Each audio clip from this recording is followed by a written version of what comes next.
brick by brick, about bricks. I was asked to do a presentation about mainly the brick project. It's one of the projects that the European Ceramic Work Center did in the past. It was already more than 10 years ago now. I start with a short introduction about myself with some visuals, and then about the center, and then the importance of bricks in the Netherlands. And after that, I show some images of the work that's made in the brick project. What you see here is some of the oldest fired bricks in the world. They are from the palace of Darius at Susa, that's in nowadays Iran. And they're in the Louvre, actually, this set of bricks. They're not made of clay, but they're made of what they called glazed siliceous body, and it's kind of what I think we call nowadays Egyptian paste. Let's see. Then, shortly about me, that's how you write my name. It's very difficult to pronounce if you're not Dutch. And my work is very far from bricks. It's never meant to last, only for the part of the exhibition.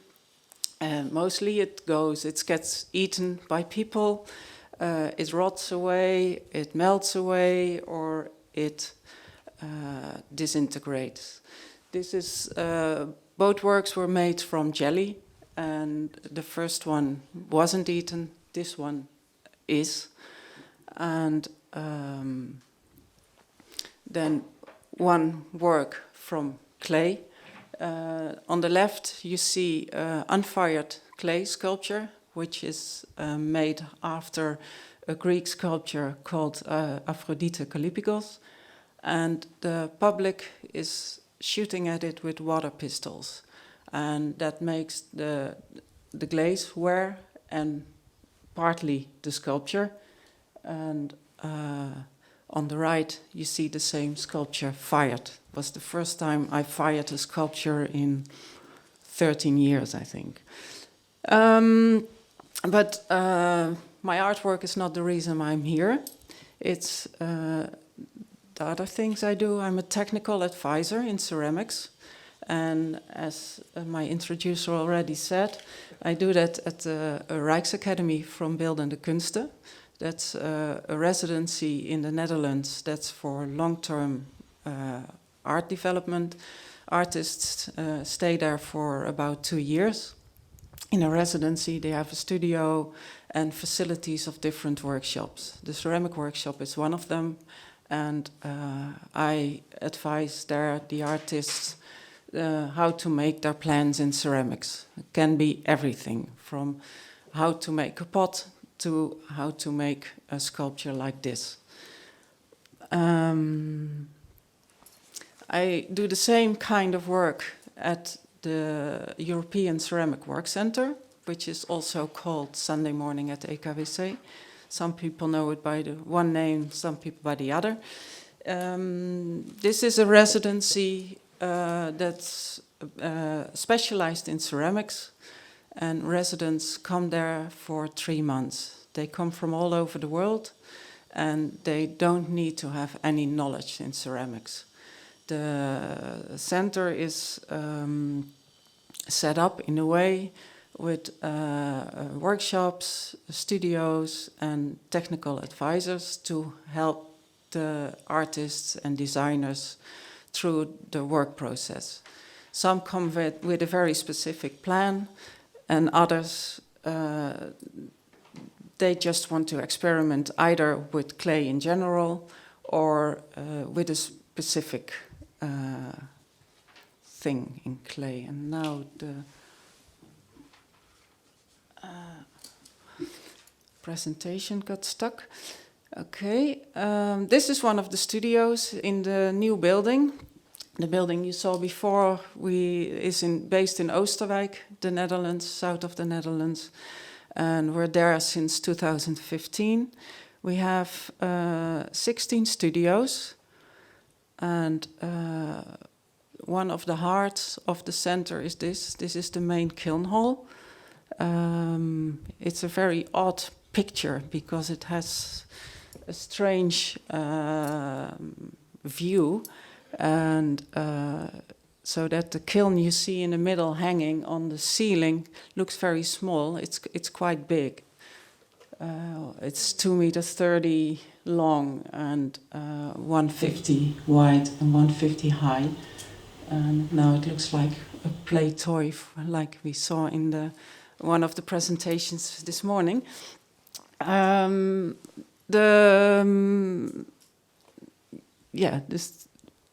kiln hall. Other center is the glaze library. As I said before, most people who come here to work, they don't have any knowledge of ceramics. It's about 3/4 of them. And the residency lasts 3 months. And I think most of the audience here has something to do with ceramics, so you know how short the time is to make something in 3 months. That's really short. And we set the center up in a way to make that possible. So there is this library. You see some of the charts laying on the table, and they are very basic glazes. Transparent, glossy, matte, low temperature, high temperature, all different colors. And you can choose from that. Pretty simple, pretty straightforward, and more or less you get what you see. And on the next picture, you see the other side of the glaze room, which has all the ceramic raw materials. So if you want something special, you can develop it, or you can use the recipes we have. It's all open, open base. There is nothing we hide. Everything that gets developed in the center is open knowledge. And so if you want to go very deep in glazes, you can do it. And of course, we help you to go through that process. Then the brick project. In the former years, the European Ceramic Work Center did several projects. There were projects with specific countries over the world where we didn't get many residents from. There were also 2 projects around architecture. One was the brick project, specifically around brick development, and another one was architecture, ceramics and architecture, which was more wide knowledge.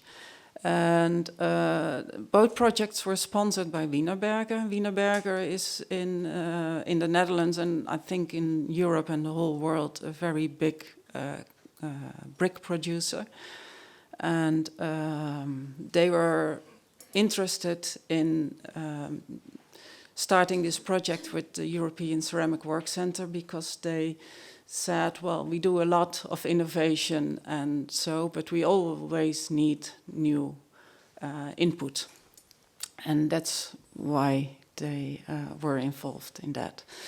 Then I wanted to tell something about bricks in Netherlands in general, because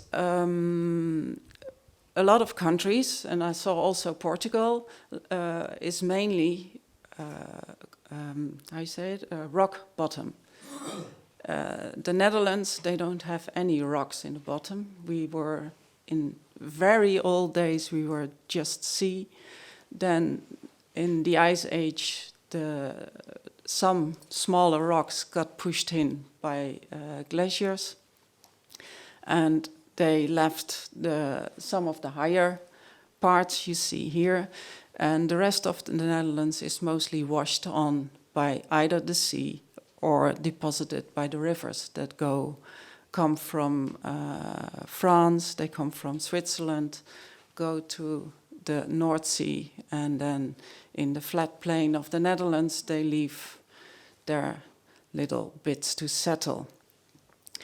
And that's, for the Netherlands, we don't have stone to build houses. We had some wood to build houses, but what we had a lot was clay.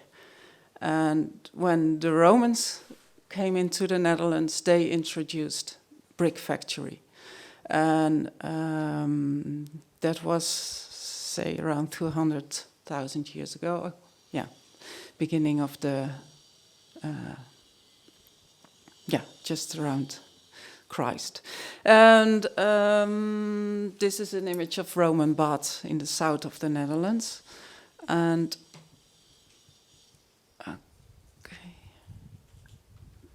then this is an image of some of the bases where the clay is found nowadays.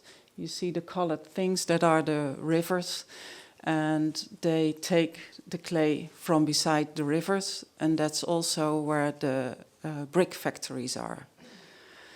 And what they say nowadays, because a lot is about ecology, sustainability. The clay deposits in the Netherlands, they grow back in 50 years. So it's more like a continuous process. It's not that it lasts or that we take so much clay out that we don't have anymore. We don't have to worry about that.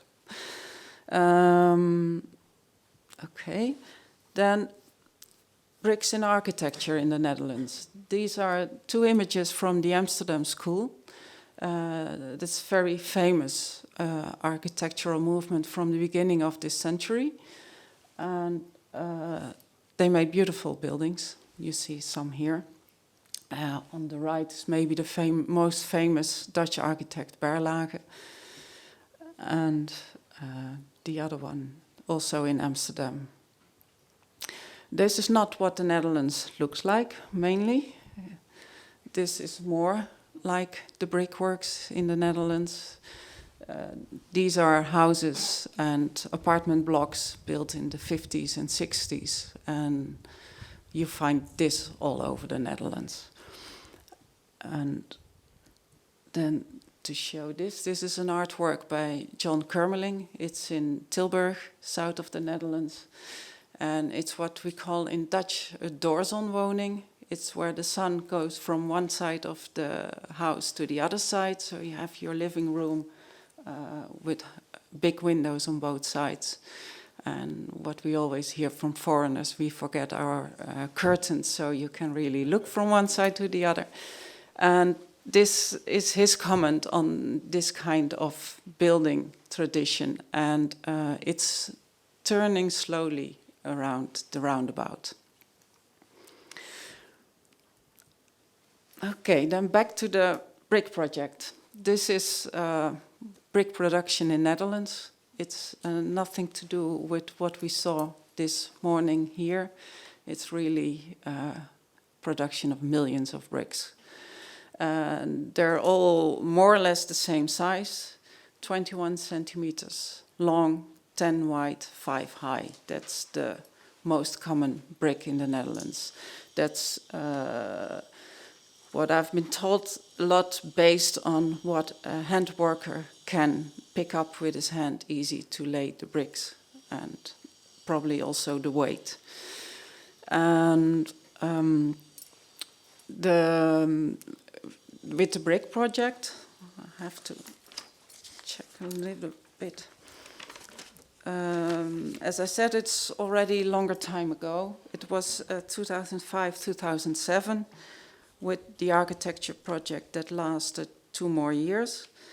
And for the project, we asked artists, designers, and architects to come up with new ideas about bricks.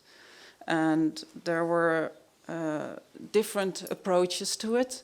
Some had very strict ideas about what they want to innovate about the brick, and others were more playful and in that process trying to come up with different ideas. And a few of the ideas of the artists and designers were about bricklaying and the joints, how they call it, where the mortar is, combined with the bricks and the patterns that makes. And you can do a lot with the brick itself to put it in different position, but some came up with different solutions for that. Ben Oostrom is a designer, Rob Bonheur, architect. They come up with several bricks. One had one groove over the length of the brick, which meant that in bricklaying it would seem that the brick was very thin, whereas it has the normal size as normal, only it has this extra groove. There were that had grooves that would go vertical, and then it would seem that they were very small bricks. And this one has the both combined, and it was made so that you can knock off certain of the little blocks, and in that way you could make patterns or images like this on a wall, and it wouldn't, for bricklayers it wasn't anything special. They could do just a normal job. This is a more complicated brick also in making, because it's a different model. So this is not what you can produce with presses or anything, so you have to do this more handmade. But it creates with the mortar a very beautiful, more or less 3D effect in the bricklaying. Then Boukje Trenning, she is a Dutch designer. She works a lot with concrete and building materials, and she works closely with architects to make special things for special buildings. And what she said, nowadays building of houses is not that they really build the house from bricks. They build an inside, often from bigger concrete blocks, and then they put a facade in front of bricks. So it's more like just a visual effect than it has to be structural. And beside that, they can also produce that in the factory also beforehand. So they can already put the bricks out, put a layer of concrete over the back, and put the whole facade up in one go. And her theory was that it was very strange that they had this system which is easy to produce, and it has endless possibilities, and mostly it's used to make the walls that we already have.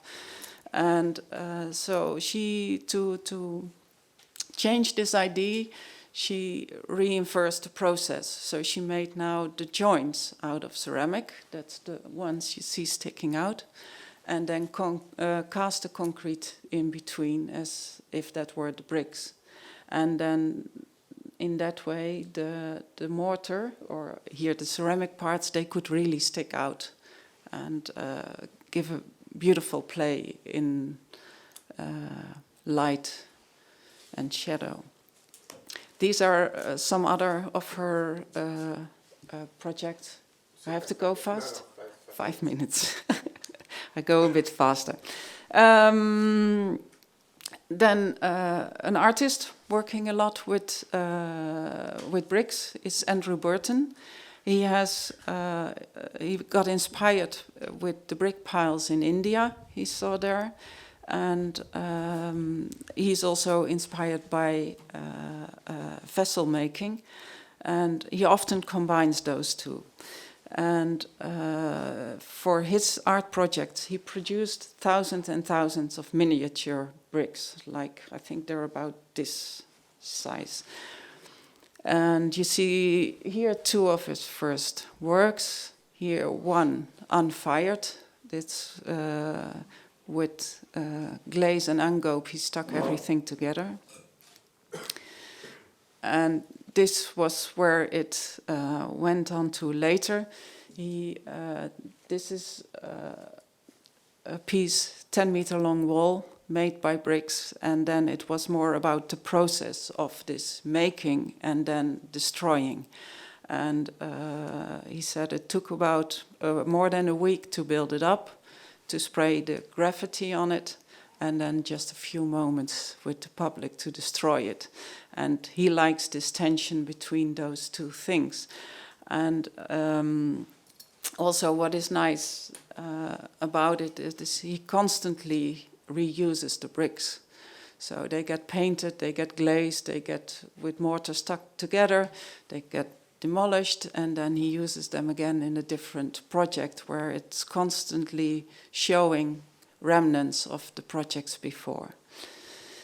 Hilde Daniels, she's a designer from Norway, and this is a brick she made at the European Ceramic Work Center.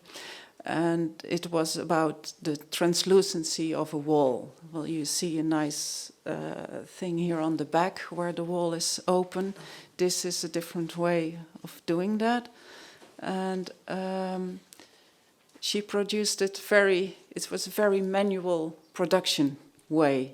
So this box filled with clay, hammering it in, no air, and then pushing the tubes through to get the holes. And this is a computer rendering of what it might look like, which is, I think, beautiful in light. Then this one, José Rojas, he also wants to work with decay and with showing things temporary or things changing in architecture. The white you see is salt leaking out from the bricks, which is normally very annoying if you see that on a building. If you have a nice new building and then after a few years or sometimes even earlier you get this staining.